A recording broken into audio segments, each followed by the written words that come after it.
Assalamualaikum warahmatullahi wabarakatuh.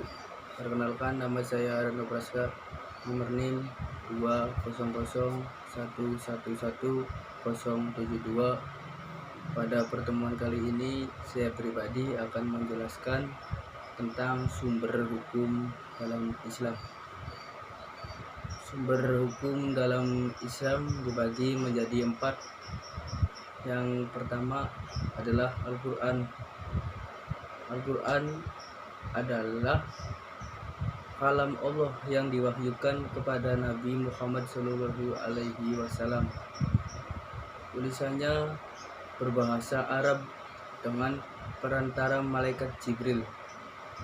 Al-Quran juga merupakan hujjah atau argumentasi kuat bagi Nabi Muhammad SAW dalam menyampaikan risalah kerasulan dan pedoman hidup bagi manusia serta hukum-hukum yang wajib dilaksanakan. Hal ini untuk mewujudkan kebahagiaan hidup di dunia dan di akhirat, serta untuk mendekatkan diri kepada Allah Subhanahu wa Ta'ala.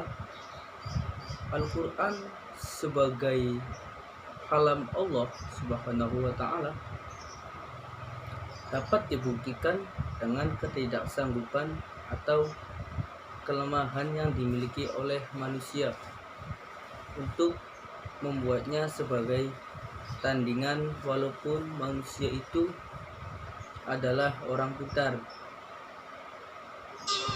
Berikut yang kedua yaitu adalah hadis.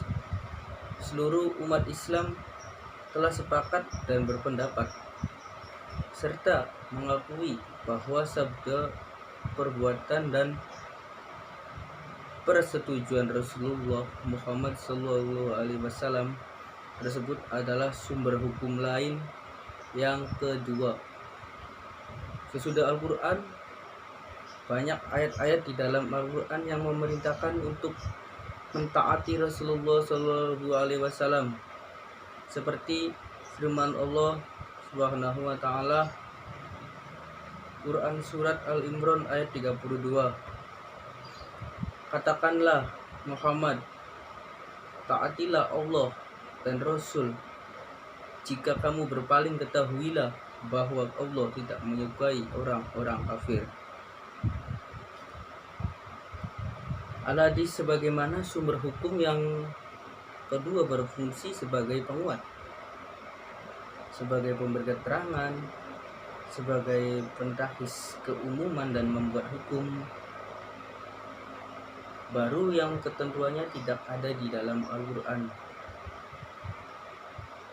Hukum-hukum yang ditetapkan oleh Rasulullah Muhammad SAW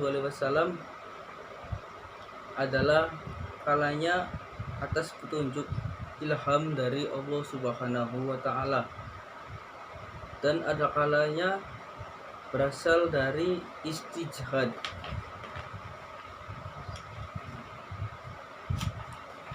Kemudian yang ketiga ada ijma. Sebagaimana ijma, Imam Syafi'i memandang ijma sebagai sumber hukum setelah Al-Quran dan Sunnah Rasul dalam Moraref atau portal akademik Kementerian Agama bertajuk Pandangan Imam Syafi'i tentang ijma sebagai sumber penetapan hukum Islam dan relevansinya dengan perkembangan hukum Islam dewasa ini, karya Siti Fauziah Tunai. Ijma yaitu adalah salah satu metode dalam menetapkan hukum atas segala permasalahan yang tidak didapatkan di dalam Al-Quran dan Sunnah. Sumber hukum Islam ini melihat sebagai masalah yang timbul di era globalisasi dan teknologi modern. Jumhur ulama ushul fiqh yang lain seperti Abu Jahra dan Wahab Khalaf merumuskan ijma dengan kesepakatan atau konsensus para mujtahid dari umat Muhammad pada suatu masa setelah wafatnya Rasulullah SAW terhadap suatu hukum syar'ah mengenai suatu kasus atau peristiwa. Ijma dapat dibagi menjadi dua bentuk yaitu ada ijma syahri dan yang kedua yaitu ada ijma sukuti. Ijma syahri atau lafzi adalah kesepakatan para mujtahid baik melalui pendapatan maupun perbuatan terhadap hukum masalah tertentu. Ijma syar'i atau ijma lajvi ini juga sangat langka terjadi. Bahkan jangankan yang dilakukan dalam suatu majelis pertemuan, tidak dalam forum pun sulit dilakukan.